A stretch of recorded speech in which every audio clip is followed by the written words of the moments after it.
আমি নীরব থেকে নীরবতার মাঝে তোমার ভালো মন্দ দুটি দিক দেখলাম এবং তোমাকে বুঝতে চেষ্টা করলাম।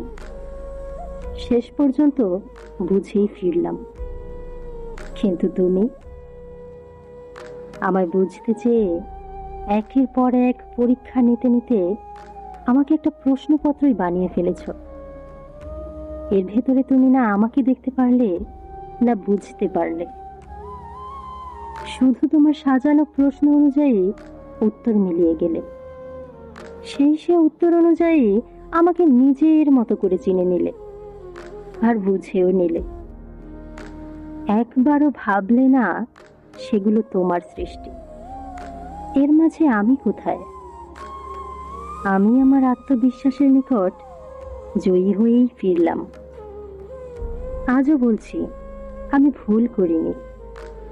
শুধু তোমার চিন্তায় পরীক্ষাপত্রের সমাপ্তি চেয়ে সমস্ত বিবাদের অবসান চেয়েছি।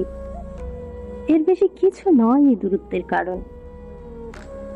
দূরত্বের প্রয়োজনে ঘটনার সাথে সম্পৃক্ত কিছু শব্দের ব্যবহার করতে হয়েছে, যা শুধু শব্দের মাঝেই সীমাবদ্ধ। এর কোনোটাই অন্তর থেকে আসা নয় বা বাস্তবতাও নয়।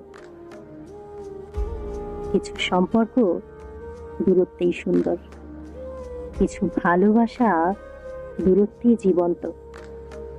তোমার আমার দূরত্বই হলো, বিচ্ছেদ নয়। তুমি আমার মাঝে প্রতি মুহূর্তেই জীবন্ত, সেখানে বিচ্ছেদ কি করে সম্ভব?